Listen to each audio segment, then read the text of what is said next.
Oke, Novega BKKBN, kita ketemu lagi di acara MPC Podcast edisi perdana. Ya, jadi bersama saya saat ini sudah ada narasumber kita, namanya Liana Dewi Taufik. Beliau adalah Kasubit Admin Was ya, Kasubag Admin Was, perwakilan BKKBN Provinsi Sulawesi Tengah. Ya, oke.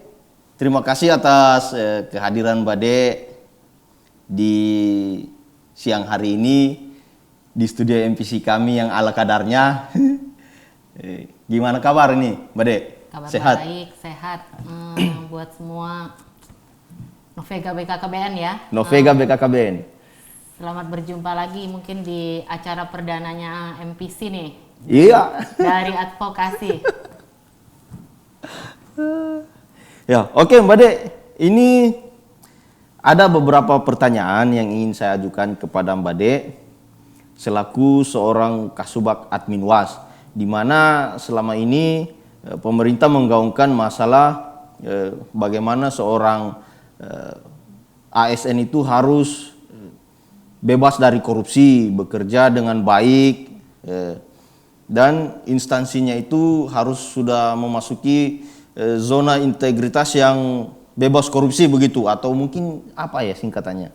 ZIWBK. ZIWBK, sip. Oke. Ini ada beberapa pertanyaan yang saya sempat catat-catat. Pertanyaan yang pertama itu masalah dukungan. Jadi dalam mendukung tercapainya tata kelola pemerintahan yang baik,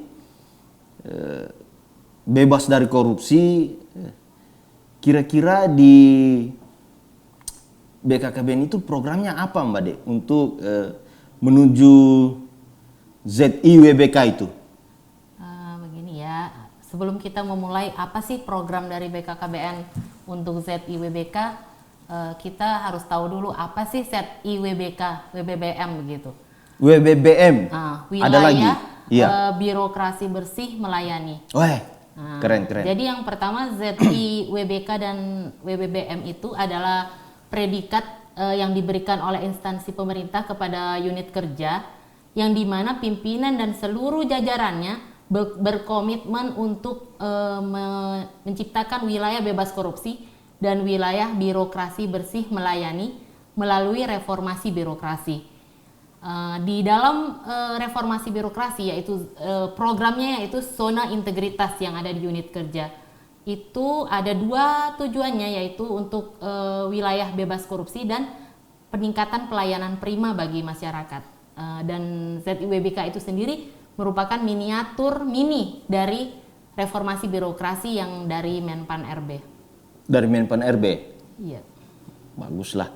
Jadi dalam proses pelaksanaannya itu ada enggak semacam tahapan-tahapan begitu? Atau langsung harus jreng ZIWBK? Nggak bisa ya, kita membentuk zona integritas itu tidak semudah membalikkan telapak tangan. Jadi dalam pembentukan zona integritas kita harus melewati satu pencanangan dari zona integritas yang dimana itu saat yang pertama yaitu pimpinan dan seluruh jajarannya mendeklarasikan bahwa menyatakan siap untuk ZI begitu. Kedua, seluruh ASN yang ada di perwakilan BKKBN Sulawesi Tengah ini harus menandatangani fakta integritas baik ASN provinsi maupun PKB, PLKB yang ada di lapangan. Terus selanjutnya kegiatan yang ada di zona integritas ini harus dipublikasikan agar masyarakat umum lebih mengetahui, bisa mengawasi juga bagaimana jalannya istilahnya proses pencanangan zona integritas di instansi kita ini. Di instansi kita ini. Ya, jadi tadi saya dengar ada penandatanganan fakta integritas. Sebenarnya fakta integritas itu ditandatangani untuk apa? Kan pada saat kita masuk instansi itu sudah menyatakan tidak akan melakukan tindakan-tindakan yang menyalahi aturan.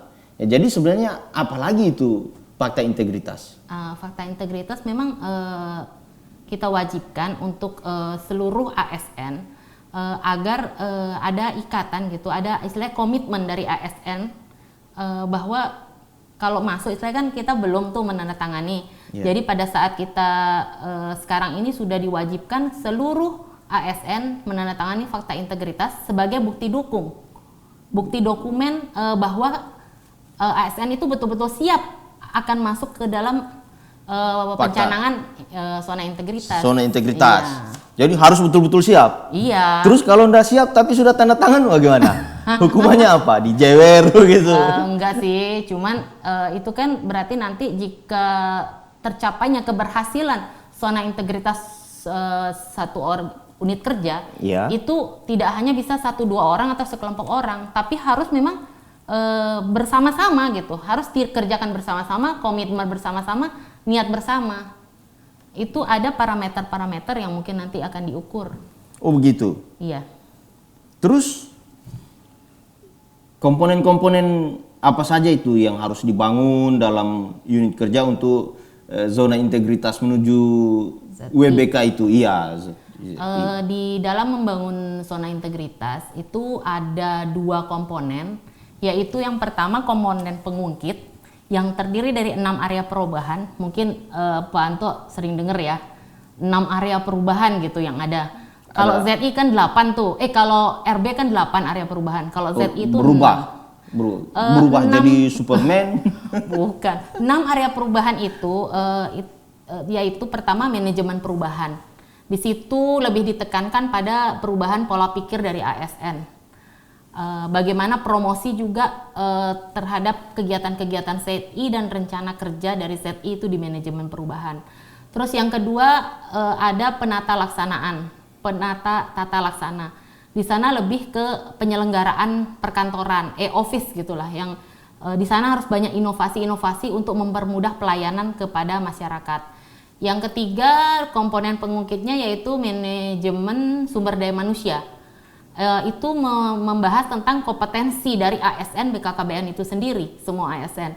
Yang keempat itu penguatan akuntabilitas kinerja, yaitu dilihat dari kinerja dari BKKBN itu sendiri yang dilaporkan setiap tahun dari Lakip, Emonef terus yang kelima adalah penguatan pengawasan yang sebanyak 5 poin di sana. Di sana ada gratifikasi, SPIP, benturan kepentingan, whistleblowing system dan pengaduan masyarakat, dan terakhir Pak Anto punya Pokja, peningkatan pelayanan publik. Disitulah di mana citra BKKBN pelayanan publik kepada masyarakat harus memang dipublikasikan, menyentuh masyarakat begitu. Dan salah satu komponen lagi adalah komponen hasil, itu terdiri dari 2, yaitu terwujudnya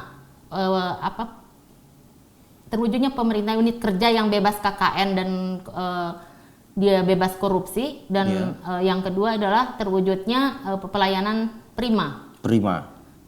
Dan di setiap komponen itu ada penilaian bobot untuk menilai apakah unit kerja ini bisa masuk ke percontohan atau tidak. Gitu. Jadi tadi Mbak De sudah sebutkan masalah SDM, kemudian kinerja, komitmen. Jadi untuk membangun suatu ZWBK itu diperlukan unsur-unsur itu. Nah, terus cara mengukur hal-hal tersebut gimana dong Mbak De? Tadi kan sempat saya sampaikan ya, jadi setiap 6 area perubahan itu di dalamnya ada parameter-parameter untuk mengukur berapa persen dari setiap poin itu, yaitu dari komponen pengungkit kita mengambil bobot 60% dan komponen hasil 40%. Selain itu, selain kita harus melengkapi itulah lembar kerja evaluasi dari Menpan RB, kita juga harus ada pelaporan LHKSN dan LHKPN, laporan kekayaan dari ASN itu harus 100%, semua pegawai harus melapor, termasuk PKB. Setelah itu temuan internal dan eksternal itu harus sudah ditindaklanjuti, tidak boleh ada yang tidak selesai. Jadi semua temuan itu harus ditindaklanjuti. Dan satu lagi yang paling penting nih, inovasi. Harus ada inovasi baru untuk mendukung ZIWBK. Harus ada inovasi. Iya. Lah kalau tidak ada inovasinya gimana dong? Tapi pemerintahnya tetap bersih dan sehat, nggak korupsi gitu kan? Tapi nggak ada inovasinya. Lah haruslah. Sekarang kan zaman sekarang ya inovasi itu penting ya. Mungkin kalau Pak Jokowi selalu bilang kerja gitu. Iya. Tapi kalau Ibu Kaper nih bilangnya inovasi gitu. Tapi dengan inovasi ini kemarin pada saat mulai penyusunan dokumen itu sangat terbantu sekali dengan inovasi yang banyak banget inovasi baru di BKKBN Sulteng ini yang mengungkit nilai Sulawesi Tengah di tahun ini. Mengungkit nilai Sulawesi Tengah. Iya. Itu nilainya apa saja ini? Nilai poin dari set IWBK. Yang diungkit, ya. Nilai dari poin set IWBK tahun lalu Sulawesi Tengah itu masih sedikit inovasi. Itu kita belum memenuhi standar dari Menpan RB, masih punya poin 70,35. Tetapi sekarang sejak sudah banyak inovasi-inovasi masuk, sudah banyak dukungan-dukungan untuk mendukung dari lembar kerja evaluasi itu, nilai kita sudah melewati dari batas minimal dan bisa dibilang sudah bisalah lanjut ke tahap berikutnya gitu. Lanjut ke tahap berikutnya. Jadi kalau nilainya tinggi, kira-kira ada reward nggak dari pemerintah? Ini kita kalau bicara reward ya hasil akhirnya pasti akan ada. Dengan perbaikan pelayanan, perbaikan kinerja, ke depan pasti ada reward yang diberikan oleh pemerintah. Tapi kita sekarang nggak boleh membahas loh.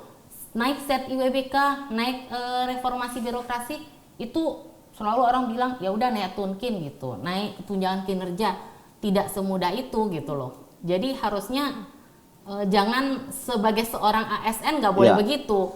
Yang kita tingkatkan adalah kinerja baik, integritas baik begitu. Jadi tunking juga baik. ya mungkin kalau kedepannya bisa hasil akhir mungkin iya. Gitu. Oke. Terus tadi Mbak Dek cerita-cerita masalah inovasi. Kira-kira di BKKBN ini sudah ada inovasi apa semua itu ya sebenarnya? Tentang ZIWBK itu sendiri dulu. Yang mengungkit nilainya. Iya. Kalau ZIWBK itu hampir semua inovasi yang beberapa dibuat oleh teman-teman di BKKBN Sulteng itu sudah bisa masuk karena ZIWBK kan dari 6 area perubahan menyentuh seluruh komponen. Jadi contoh nih kalau yang di tata laksana itu kan kayak aplikasi surat menyurat, terus MOU digital ya, pengarsipan MOU secara digital, digitalisasi, e-book kependudukan itu sudah ditata laksana. Ada juga yang baru itu Jessica Line, konsultasi pelayanan KB ya secara online. Terus ada call center dari pengaduan masyarakat, ya Dumas, whistleblowing system atau benturan kepentingan. Itu kita sudah punya wadah yang sendiri, yaitu bisa lewat website BKKBN, bisa lewat WA, email, dan bisa datang juga langsung ke BKKBN. Terus ada juga inovasi yang baru yang mungkin dalam rangka Harganas kemarin yang mendukung public champions-nya gratifikasi untuk bebas korupsi. Itu kemarin ada video TikTok challenge ya tentang gratifikasi. Mungkin TikTok challenge. Itu kita ada videonya. Mungkin ada nanti videonya. Pak Anto bisa nonton lah videonya kita. Bisa? Bisa. Oh iya, coba kita nonton.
Terus tadi sudah inovasi.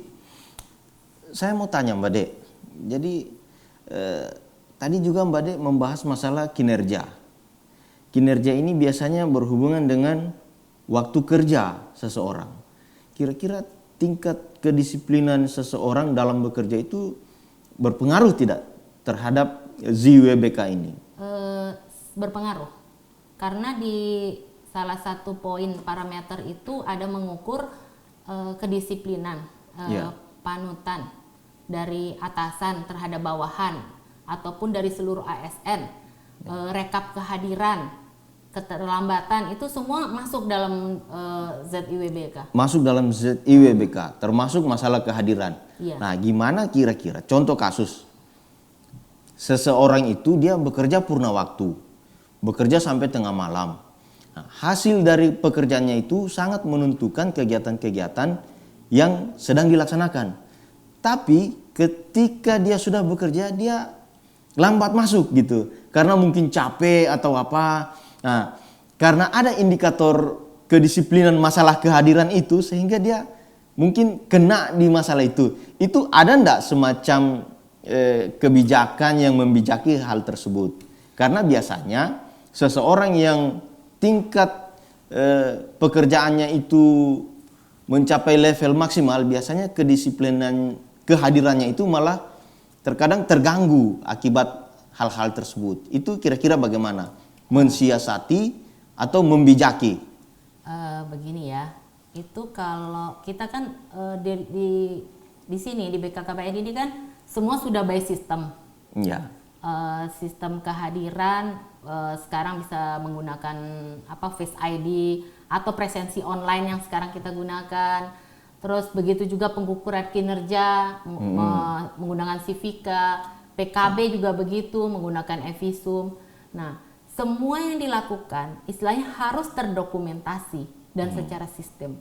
Walaupun dia masuk melewati waktu, tetapi kalau dia tidak tertib dalam pengadministrasian, itu pasti akan kena sanksi lah. Karena pada saat direkap, istilahnya pada saat ada rekapitulasi keterlambatan atau apa, ya pasti muncullah, oh nama ini nih terlambat karena sistem yang bekerja. Karena sekarang kita dan harus semua terdokumentasi. Tapi kan si personilnya itu dia sudah kerja maksimal loh.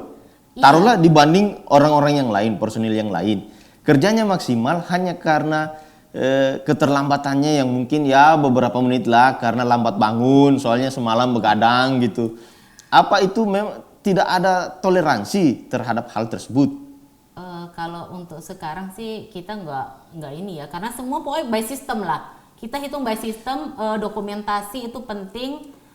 Kita berdasarkan bukti, maksudnya berdasarkan sama seperti contohnya begini, Pak Anto sudah kerja nih, sudah ini, tapi pada saat ditanya mana laporannya, mana bukti kerja, kalau Pak Anto tidak bisa memberikan bukti, ya kita menganggap angus dong. Angus. Aduh. Oke, sip. Jadi tadi masalah kinerja. Berarti harus ada strategi-strategi yang diterapkan untuk bagaimana cara menghandle pekerjaan yang mungkin purna waktu yang mengakibatkan kadang tingkat kedisiplinan seseorang itu malah jadi berkurang. Contohnya ya lambat bangun akibat begadang kerja di kantor. Nah, kalau menurut Mbak De sendiri, strategi untuk meningkatkan predikat kita jadi ZWBK yang lebih baik lagi kira-kira bagaimana Mbak De? Beberapa strategi harus kita siapkan untuk membangun zona integritas ini di BKKBN. Yang pertama itu pasti harus ada komitmen dari pimpinan. Dan tidak hanya pimpinan, komitmen dari pimpinan dan seluruh jajarannya. Bahwa kita mau nih mau dicanangkan ZI, kita siap untuk ZI, siap untuk berubah. Nah, itu juga yang kedua ada perubahan mindset dan budaya. Yang mungkin yang dulu masih begini, yang dulu ke timur-timuran, ke barat-baratan gitu. Sekarang kita harus merubah pola pikir lah. Oh, pola pikir. Terus yang selanjutnya kita harus memiliki komunikasi yang efektif ya dengan stakeholder, mitra kerja, karena di dalam ZI ini yang menentukan salah satu adalah mitra kerja. Mitra kerja. Mitra kerja akan memberikan survei persepsi terhadap indeks korupsi dari BKKBN. Itu ada poin yang minimal yang harus kita lewati sehingga jika tidak sampai dengan nilai minimal kita tidak bisa lanjut untuk ke tahap selanjutnya. Terus yang selain itu juga program-program BKKBN harus lebih menyentuh daripada masyarakat, lebih ke masyarakat. Terus ya ada juga inovasi. Ini di sini inovasi lagi. Inovasi yang baru dibuat istilahnya harus dipublikasikan sehingga masyarakat luas tahu apa yang sudah dilakukan BKKBN. Di sini sangat berperan penting adalah sosial media yang sekarang lagi lagi anak-anak generasi milenial lah lebih menyukai sosial media. Mungkin kan Pak Anto juga punya grup sosmed gitu ya. Grup sosmed. Yang bisa membantu mempublikasikan set IWBK ini. Ya. Seperti sekarang ini kan. Gitu. Sayang tidak ada honornya. Selain itu juga kita harus koordinasi terhadap tim penilai internal secara efektif. Beberapa kali saya sudah video call atau virtual meeting lah bersama tim untuk membantu memfasilitasi saya untuk bagaimana sih apa-apa data yang kurang terus yang terakhir ya tetap harus di Monef. Monef itu penting. Semua kegiatan harus ada monitoring dan evaluasi. Setelah selesai melaksanakan kegiatan, kita harus tetap melaksanakan monitoring evaluasi. Sejauh mana kesuksesan, kekurangan dari suatu kegiatan sehingga kita bisa tindak lanjuti ke depan. Mungkin itu saja yang kira-kira untuk strategi ke depan lah. Siap, keren. Oke. Yang terakhir. Masih ada yang terakhir. Masih ada. Jadi begini Mbak De. Mbak De ini kan Kasubit Admin Was. Kan tidak mungkin jalan sendiri gitu kan. Harus ada juga strategi dari si Kasubit itu sendiri. Bagaimana menjalankan proyeknya, taruhlah ZWBK ini sebagai leading sektor kegiatan. Mbak De kira-kira kiatnya itu bagaimana Mbak De? Ya. Ada enggak maksudnya kompor-kompori kabit begitu atau bagaimana? Atau komunikasi berjenjang? Ya adalah perkembangan ini zona integritas kan timnya kan Ibu Ruwaya. Ketua timnya kan Ibu Kabit KSPK. Kabit KSPK. Yang punya semangat juang tinggi itu. Asik. Jadi Ibu Ruwaya memang ditaruh di ketua tim reformasi birokrasi dengan ZIWBK. Karena kan Ibu Ruwaya kalau lagi ngejerin dokumen gitu loh. Iya. Ayo cepet gitu. Tapi ini kan tidak mengendorse kan, ini tidak mengendorse seseorang. Tidak. Soalnya sebut merek. Bagaimana itu? Soalnya ketua timnya kan harus disebut dong. Oh harus disebut, sip. Oke. Terus advokasi juga sering bantu. Oh begitu. Beberapa kali kan udah pernah bantu pengawasan yang anggarannya tuh kecil banget gitu. Tapi bisa tetap eksis gitu. Punya stiker gitu didukung sama advokasi. Spanduk pencanangan kemarin yang penandatanganan seluruh pegawai juga didukung advokasi. Berarti sebenarnya intinya lintas sektor lah ya. Semua juga terlibat. Bekerja, semua terlibat dengan baik. Tinggal kita harus koordinasi dengan baik kan. Lewat pendekatan gitu. Itu ada ndak masalah pendekatan itu? Ada ndak tips dan trik begitu? Nggak ada, pertemanan aja. Oh. Penting itu berteman. Jadi satu teman 1000 teman itu ndak cukup. Satu orang musuh mungkin sudah terlalu banyak untuk orang seperti kita yang perlu bermitra begitu, perlu teman untuk saling bekerja sama mungkin Mbak ya. Yeah. Teman itu penting kok. Penting. Kalau kita nggak ada teman, istilahnya gimana ya, kita kan nanti butuh sesuatu yang mungkin kita tidak bisa penuhi semuanya. Kita makhluk sosial kan? Iya. Ya, terus? Ya gitu, sudah. Oh begitu? Tik begitu? Bukan, kan? Jadi begini, saya kan juga memperjuangkan teman-teman. Ini kita kru. Kita mempersiapkan segala peralatan ini. Itu purna waktu loh, sampai mengorbankan waktu ketemu dengan keluarga, terus besoknya kita lambat bangun karena capek, terus diganjar dengan hukuman yang seharusnya mungkin tidak perlu itu bisa ditolerir Ini karena loh, kita kalau memang jam ada aturan, kerjanya gitu. nah, kalau ada aturan saatnya gini, kamu terlambat 1 jam, bisa kamu kompensasi di pulangnya. Kompensasi. Itu kalau ada aturan gitu kan kita bisa.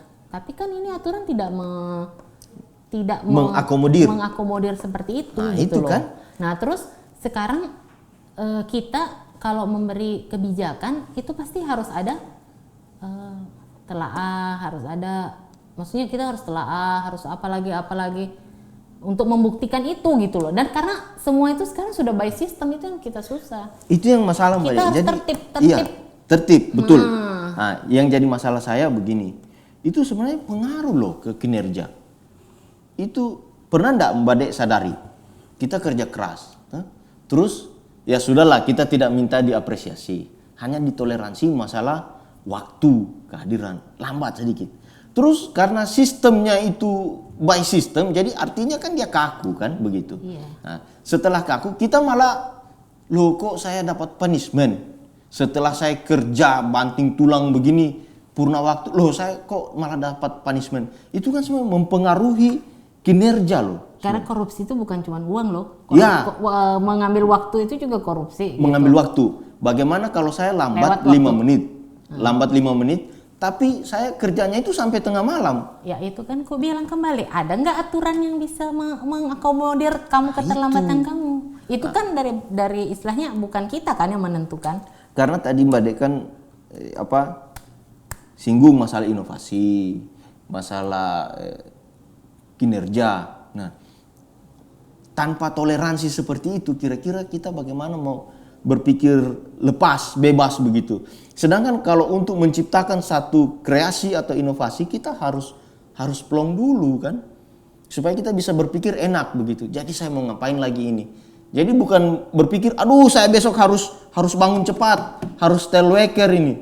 Nah begitu wakernya macet, ya lambatlah saya, aduh saya dihukum lagi. Itulah karena tak bilang kan? Sistem itu kinerja kita diukur dari mulai kedisiplinan kehadiran, pengisian Civika. Kayak teman-teman kemarin kulihat ada yang nggak ngisi Civika, ada nggak evisumnya kurang atau Civikanya kurang, ya langsung sistem yang memotong berapa persen untuk tunking. Kita nggak bisa berbuat apa-apa karena memang itu kewajiban dari seorang ASN.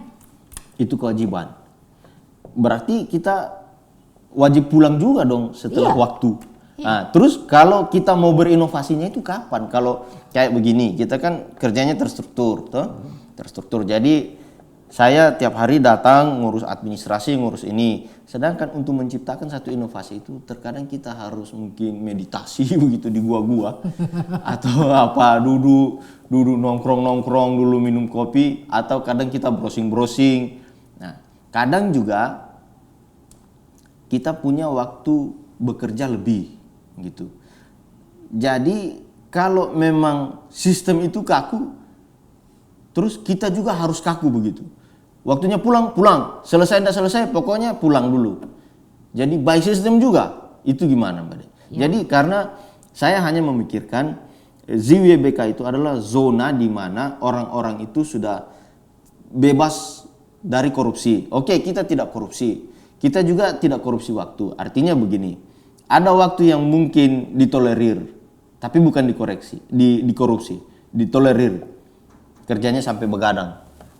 Kerjanya begadang begitu Mbak Dek. Kerjanya begadang terus, tapi pagi harinya itu harus masuk. Ya, jadi maksudnya adalah semacam laporan begitu ke atasan. Jadi ada semacam sebuah laporan harian lah bahwa saya terlambat karena tadi malam saya begini.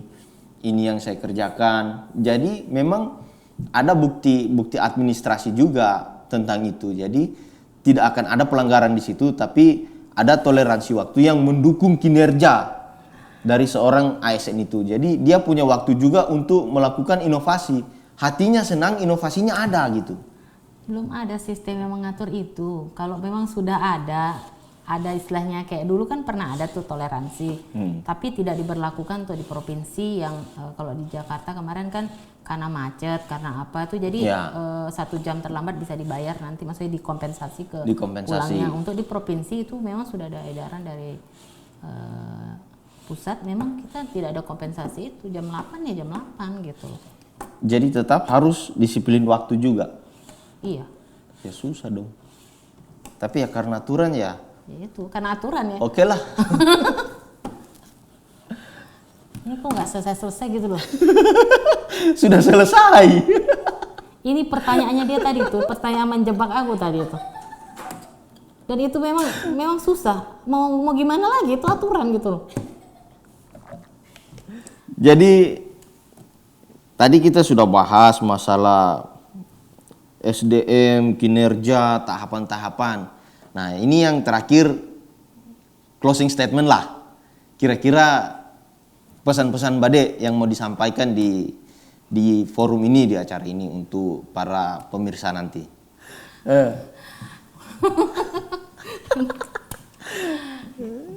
Closing statement. Closingnya kayak apa? Mungkin ayo maju gitu, iya, pantang mundur. ZWBK, yes, yes, yes. Oke deh, mulai. Iya. Mungkin Bapak Ibu semua masyarakat, mitra kerja dan teman-teman ASN, kami mohon dukungan dari semua pihak mendukung kami perwakilan BKKBN Provinsi Sulawesi Tengah dalam pembangunan zona integritas wilayah bebas korupsi dan wilayah birokrasi bersih melayani. Karena keberhasilan dari suatu unit kerja sebagai ZIWBK itu tidak akan tercapai jika tidak ada komitmen dan niat bersama. Kesuksesan juga itu harus terencana. Wah. Karena berencana itu keren. Asik. Oke Mbak De, terima kasih atas kesediaan, atas waktunya. Sudah boleh meluangkan waktu di sini untuk hadir bersama-sama dengan kru MPC. Ada Lani, ada Om Adri.